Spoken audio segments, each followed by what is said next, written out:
Welcome back to RuskiWeldFab. Welcome back to the channel.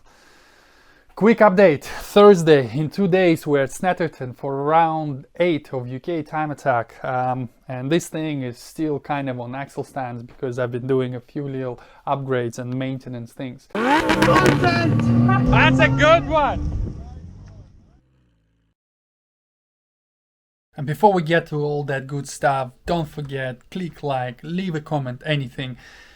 Let's help the algorithm push my content to more people so I can finally reach my goal of 100,000 subscribers and get that silver play button. It'll be cool, you know that. None of those little things were enough for full-length videos, maybe a few, but anyways, just wanted to run you through. There's a few issues. Downforce was causing some metal to crack where my splitter is attached on the side.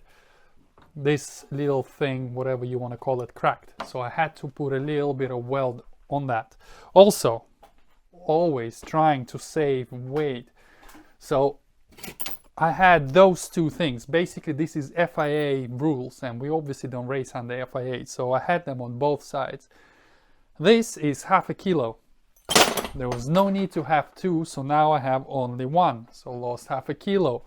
Perfect. I actually set myself a goal to lose any sort of weight between rounds. So each round the car goes out, it's a little bit lighter. Sometimes by quite a marginal amount, sometimes not so much. So those two things, they are not really even worth mentioning about. Oh yeah, also the intercooler is black. I'm not quite sure why I decided to do that.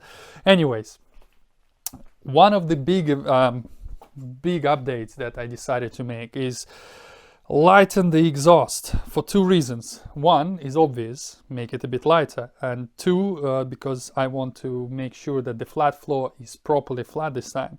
So on my previous exhaust I had two 600 silencers, resonators in the middle, and then I had a muffler at the back and a cat, so it made the car exhaust note very quiet. So all you can hear is the induction noises, and a lot of people ask me, like, why does it sound like a jet engine?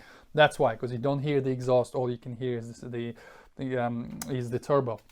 So this thing is 3.6 kilograms. So what I did, I simply cut this whole thing off and put a straight pipe in it. It still has one resonator, a muffler, and a cat. So theoretically, it should not be louder than the regulations allow or rules. So that's all good. But also what I did, if you can see, I put two little strakes. They're the same height as the side skirt. So before anyone says, oh, it's illegal, no, it's not. I'm allowed flat floor.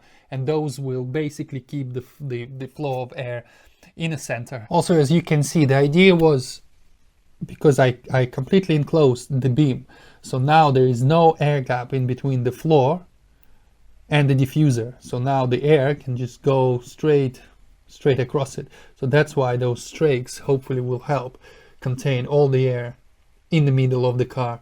And all we need to do is just block off this area with a bit of aluminium. Effectively, the entire floor is absolutely flat. But also the reason why I decided to even do this with the exhaust, because I wanted to take it out, because I had this little issue before.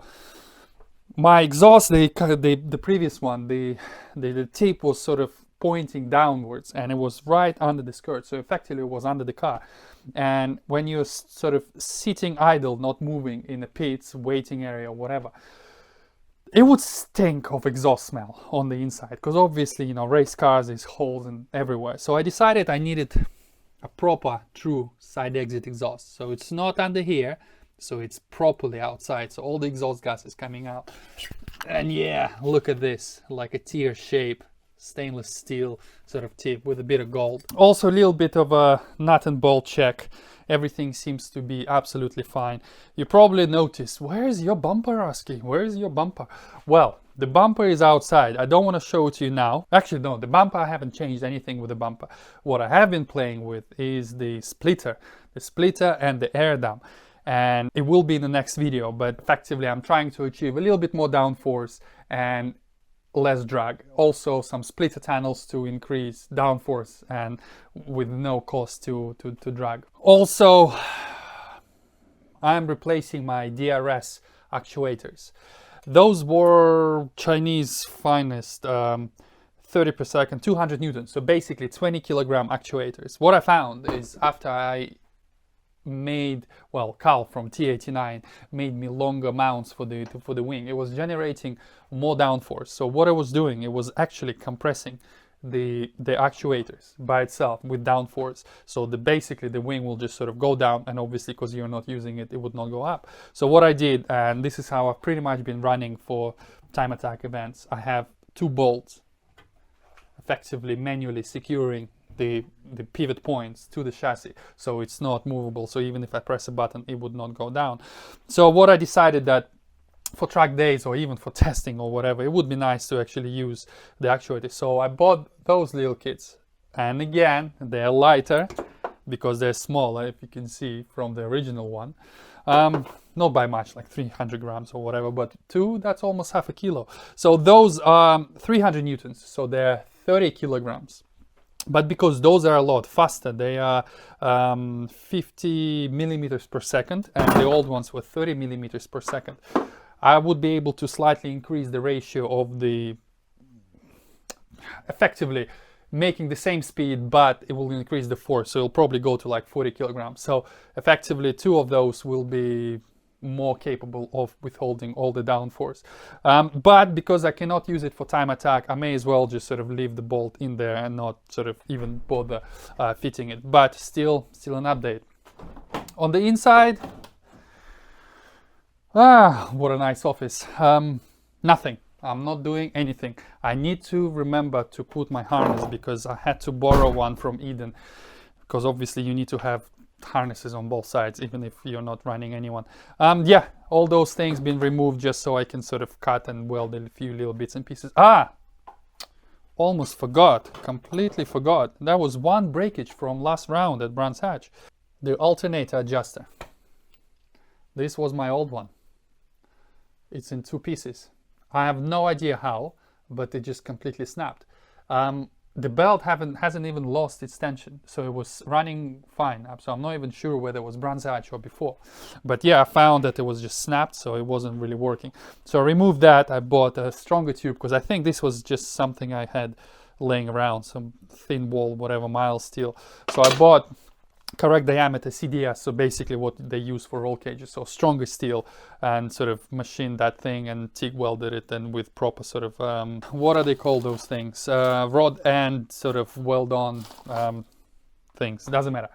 So yeah, that was another thing that had to be fixed. Other than that, the car is ready. One thing is not ready is that I don't have any rain tires, and it sounds like it's gonna be absolutely lashing it down with the rain. So we are basically on Air 1s, most likely not going to be able to use them. Eddie, thank you Eddie, he's bringing his wet set of Rain Sports 3. I'm not quite sure what's going to happen. It will probably be carnage. So yeah guys, that was just a quick update for you Thursday afternoon. I thought, you know, you might need to know. Like I said, you see, there were not even proper sort of bits to make a video. So it's just once you combine everything together, those little bits and pieces. By the way, guys, don't forget to subscribe to my channel. Come on, there is a lot of you who watch it. I know you're watching it, but you're not subscribed. Just click subscribe and put that little bell icon, so whenever I upload, it presents it to you.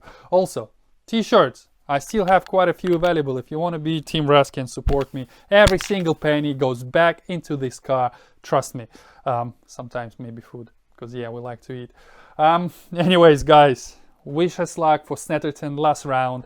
I'm not sure what's going to happen. I'm sure the blog will reflect whatever happens. And I will see you on the next one.